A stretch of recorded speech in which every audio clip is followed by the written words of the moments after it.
Welcome to Mixed Girl POV, where I share my points of view on what's good. Welcome, welcome, welcome. Thank you so much for tuning in. Please subscribe, but please hit that like button. Please comment in the comment section below. And also, please share this video. Let's help get the word out. Thank you so much. Let the savages have their way. Let's talk. No, I'm not talking about the song Savage by Megan Thee Stallion. First, we need to make sure that we have a clear understanding of what the word savage means.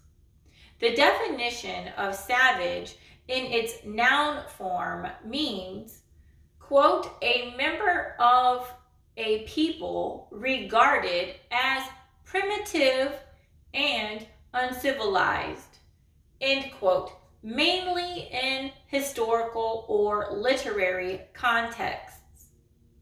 The definition of savage in its adjective form means, quote, fierce, violent, and uncontrolled, end quote, such as an animal or force of nature.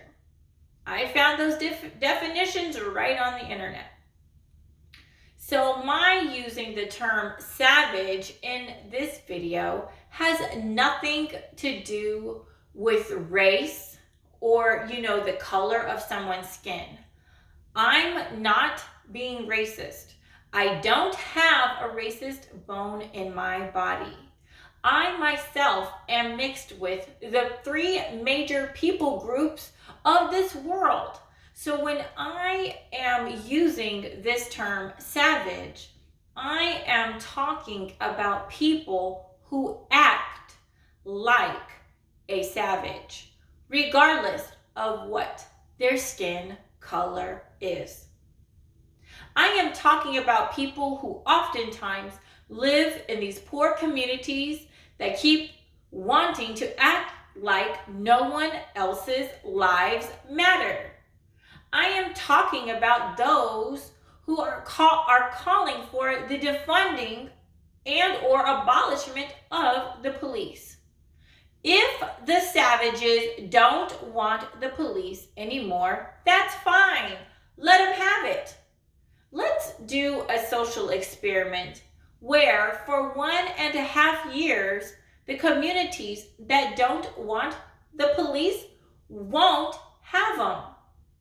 There will need to be a special vote done in every local community that's yelling for the defunding of the police or for the abolishment of the police department. Maybe they could go according to the school zones, police zoning, or something. But anyhow, the vote is to see if the people want to keep their police department or if they want to get rid of them completely. There would be no other option. Either they want the police or they don't. They can't try to have their cake and eat it too. Whichever has the most votes wins, and that particular community will either keep their police department or get rid of it altogether. For all of the communities that vote to abolish their local police department, everyone must sign contracts saying that they will not and cannot sue anyone for whatever may happen to them within that 1.5 years. There will be no police to call for any crimes, whether violent or not. There will be no 911 for these savages to use at all. They will not be able to reach the police. If they try to call 911, they'll receive the old school automated message that said, The number that you are trying to dial is no longer in service or has been disconnected. Let's see how those savages would like that. There can be the creation of a number to call that is only used for medical emergencies. And that's it, folks. People who need EMS, I believe that stands for Emergency Medical Services, should still be able to have access to life-saving measures. The number could be 611 for all I care. It just has to be something easy for the folks in those communities to remember. In those communities that vote to abolish their police department, they can have as many social workers as they want to come and try to help save the day. But good luck with that in finding social workers who would want that job. I know that I sure the heck wouldn't take on that social worker job. There's no amount of money that you could pay me to arrive on the scene of a deadly crime or where someone has a gun or something like that and have me come up in there and try to defuse the situation. No way. They can have that mess. I'm not doing it.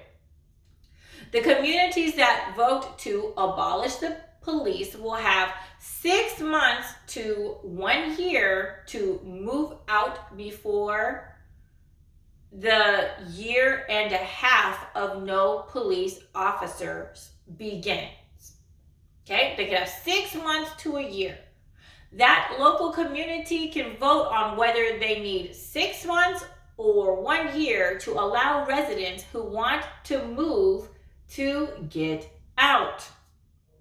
The elderly people who live in these communities that vote to abolish the police, if they want to move, they can be given vouchers to relocate if they so desire, but not the middle-aged or younger people, because they are the ones who are stirring the racial anti-police sentiments that are now our country's daily headlines. So the elderly, they can get help moving out. Middle-aged and younger people, no.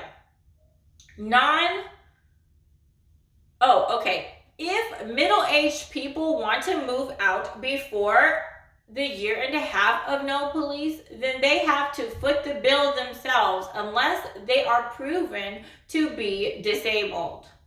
Non-disabled middle-aged people and younger people should foot their own bill because they are able-bodied to work a job and move out on their own, dagnabbit. After the year's up, with the remaining 6 months on the contract, there should be a review of whatever did or did not happen. So that's 1 year, no police. The second part is the 6 months where they do the review. Still, no police. If at the end of the 6-month review period, they decide that they still don't want the police, then they can keep rolling that way. Savage is as savage does. They'll just need to sign new contracts stating that they can't sue for anything that pops off afterwards.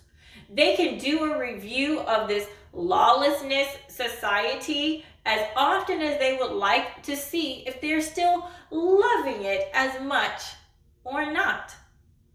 They can be free to change their minds at some point down the road. Maybe if they lose the police for a while, it may make them regret thinking so stupidly that they would be just fine without them. For the communities that decide to keep their local police departments, they too will also have to sign a contract. Their contract will state that they must respect the cops. They must strive to keep the law. They promise to not resist arrest.